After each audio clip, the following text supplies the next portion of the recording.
So this is the season finale of Teen Wolf, season 4. So I'm gonna do that, and I'm also gonna do like a quick wrap up of like the entire season, of at least my thoughts of the entire season. So yeah, let's get right into it. This episode's called Smoke and Mirrors, and it picks up immediately where the last one went off, which is basically Kira wakes up in like her little holding cell in La Iglesias, and she finds that her door's open. She goes outside and she's attacked by the berserkers, and she sees Scott's arm tattoo and recognizes it as him. And so Kate says, "Oh, she wanted to test his loyalty because she wanted to see if Scott would actually follow her." So and he does. So he stabs her with the spike, and then so she's left there.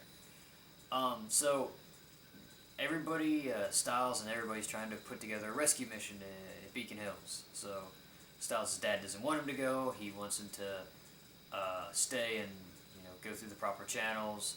Derek and Braden are getting guns ready, and Derek says that he's okay if he dies as long as he helps his friends, which is a very selfless thing for Derek, especially if you look back from how he was season 1. That's a very selfless thing for Derek. Anything else? And so we also find out that, Peter says that, oh, we're going to need a lot of help, so let's take Malia and Liam with us.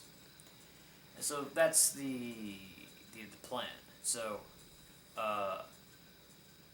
Styles and Malia go get Scott sent, and then, before meeting up with Liam, Derek, Braden, and Peter, in which Liam wants to go even though he doesn't have control of the full moon, so Derek's like, oh, is it safe to bring him? And then Styles says the same thing about Peter. And they come to find out that nobody can get in contact with Lydia. Lydia had gone to the high school to get Kira's jacket so they could get her smell, but she is accosted by a berserker. And then, so Liam calls Mason and tells Mason to go look for her in the high school. And when he does, he gets accosted by the berserker, and then him and Lydia are trapped in the basement. So, I'll say it at this point, it seemed like Peter's plan was going full force. Nobody really knows that one of the berserkers is Scott. They just know there's 2 of them, so it's like, okay, we'll kill a berserker. By keeping Lydia out of Mexico, that means that nobody will be able to know that it's Scott that's going to die. So, on the ride over, Liam starts to lose control. He's in the back of a U.S. Marshal van with Styles and Derek, and Derek gives him the Triskelion and tries to get him to repeat the Alpha, Beta, Omega to gain control, but Liam breaks free, doesn't help him. Styles tries the what 3 things cannot long be hidden: the sun, the moon, the truth, and that gets him to calm down. So after that, they get to Mexico, and almost immediately they're attacked by one berserker. That's my phone going off, but it's okay. They're attacked by a berserker, which stabs Derek, and it's a pretty bad wound, especially since he's human. So Braden stays outside with him while everybody else goes inside. And actually, in this part, Peter looks visibly upset. And I kind of believe that the 2 things Peter cares about is family and power. That's why he never really opted to take the role of Alpha from Derek, because he cares about his family. At least that's my theory. I don't know if that's the truth. That's just what I got out of it. So Styles calls his dad, or he gets a call from his dad while they're in underneath the church, and he tells him to go save Lydia and Mason.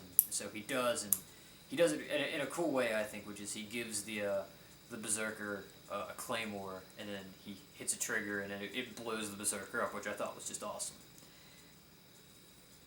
But, it just basically disintegrated it. So they go down into they're in the ruins, Braden's outside, and she's standing there, and then she sees that the Berserker and Kate are both coming. So she gives Derek a pistol while he's laying there, dying, and she goes off to take them on her own, and she's almost probably about to be killed by the Berserker when Argent, Parrish, and the Calaveras show up, and they kind of they even the odds. So I'm gonna hop around because all this stuff kind of happens at the same time. Inside the temple, Styles goes off to find Kira, while Peter, Malia, and Liam find Berserker Scott. And so they're fighting him, and when Styles finds Kira, Kira says, "Hey, the Berserker Scott." So they go and they stop Malia from fate probably killing what would have killed Scott. And so then Berserker Scott goes on a rampage, and he grabs Liam. And this is probably one of the cooler parts of the episode, where Liam's like, "You're not a monster. You're a werewolf like me." And so then Scott kind of comes to himself, and so he takes off all the Berserker armor and rips the skull off. And then he says, only two people know a lot about Berserkers, and that's Argent and Peter. So he's like, "You taught Kate how to control them." And so then Peter basically says, because, to take for the power that belongs to my family, that should be passed down to me, not to some stupid teenager. And so then he transforms, and they start to fight. And I guess I'll do this. So as they fight, it seems like they're kind of evenly matched. Like Scott's kind of holding back. And then you see Peter's true colors come out, because Malia tries to stop Peter from fighting him, and he just knocks Malia out of the way, like not even caring. So he's kind of showing his true colors. And then when it seems like he's getting the upper hand on Scott, he throws like a bench or something at Liam. And so this is going to kill all the naysayers of that Scott's not powerful. And so Scott's like literally just blocking all of his attacks and knocks him over, and then says, you were never an alpha, Peter. You were just a monster, and knocks him out. Back outside, it appears as though Derek dies. And so Braden, goes off to help fight. And so it seems like Kate and the Berserker are winning, even though there's a lot of Calaveras. And so, but all of a sudden there's a wolf howl. You see this black wolf come up, and it attacks Kate. And then when it transforms back, it's revealed to be Derek. He's like, "I thought you were dead." And he goes, "No, I was just evolving," which is really cool. And so the Berserker comes up to him, and he just grabs a hold of the Berserker's mask and just breaks it apart, which destroys the Berserker. And then Argent shoots Kate with some kind of I think a wolfsbane laced bullet. So I don't know what kind of effect it would have on her, because she's a warrior jaguar. But he follows her into the temple, and she's like, "You're not gonna kill me." He's like, "Yeah, but I'm done trying to save you." He's like, and she berates him for working with Scott, because she thinks Scott and his friends are the reason Allison's dead. And he goes, "Allison died to protect her friends, So she goes off. So yeah, and then basically the last couple minutes are a bunch of the wrap-ups for that Teen Wolf's done every season, which is like for like the last 5 minutes, it's a bunch of different scenes.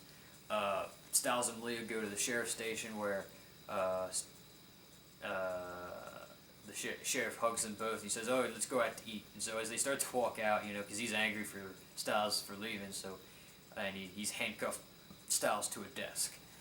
What was the other things? I think Derek and Braden go off to maybe find the Desert Wolf, because she says she used to be a U.S. Marshal, but she became obsessed with finding out who the Desert Wolf was, and so she lost her job. And I was like, alright, it's all coming back to this whole Desert Wolf thing. Argent goes off with the Calaveras, because he made a deal with them to leave Scott alone, and that they'll leave him alone if he helps them catch Kate. Scott takes Liam underneath his wing. In the ruins, Kira activated her healing powers by causing pain by hitting an obsidian wall, and when she brought it back to Beacon Hills with her, her dad made it into, basically it became her first tail. So she has a tail, so she's starting to become a powerful kitsune. And the last thing they do is they reveal that Peter's locked up at Eichen House, and he's locked up with the doctor from the last episode. And when he sees the eye inside the doctor's head, he just screams his head off because he's trapped in a mountain ash laced room. And so yeah, that was Smoke and Mirrors. This was a really good. I feel like this was a really good episode. Not just because it's the finale. Well, mostly because it's the finale. It wrapped up so many storylines. It's wrapped up Derek's character evolution since, I would say, the ending of season 2, where he kind of started to go through a lot of character evolution. It wrapped up Peter's plans for now to kill Scott, which began the end of season 3. It wrapped up Derek's dying, and then just all kinds of stuff. It was just really cool. This might be one of my favorite seasons of Teen Wolf. Maybe it might be up there with 3A. But all, the season was really cool. The season had such meta writing in a way. There's so many references to past seasons, and then there was also just, again, kind of like, I would say, a definitely 3B, but kind of 3A. There's so many things that were added in as means to have a further seasons. So they didn't spoil anything in Wolf Watch for season 5, which was the whole reason I watched Wolf Watch. But what I hear, Brett's main character, and Deucalion might come back, which I think would be cool if they brought him back. But I feel like this season of Teen Wolf worked out really, really well because it wasn't as hyped as the past was. 3A was really hyped. 3A was hyped ever since the ending of season 2, which was October 2012, and then it was so hyped up that it stayed up until when it aired, which was May 2013. And 3B was pretty hyped, but this one just seemed kind of unhyped for such a long time. And I'm also kind of happy that they're taking a little bit of a break. 36 episodes of Teen Wolf in less than a year is a little much, in my opinion. So it's nice that because when they were done filming 3A, but they had started filming 3B, and then halfway through 3B they started filming 4. So I was just I don't know. It was really I personally was I can see how people could get burnt out, and so I'm kind of glad they're taking a little bit more of a break. It allows for the excitement for what could happen with the future of Teen Wolf to build up. So yeah. I'm glad they didn't kill Peter because it's nice that the idea that Peter could still be Teen Wolf's endgame is still in play. I like that nobody really died, and they left so many things open. Like I said, for next season, we find out who the Desert Wolf is. We'll probably find out what Parrish is. All kinds of other stuff. So yeah, I'll just be excited until then. So yeah, that's all I have to say.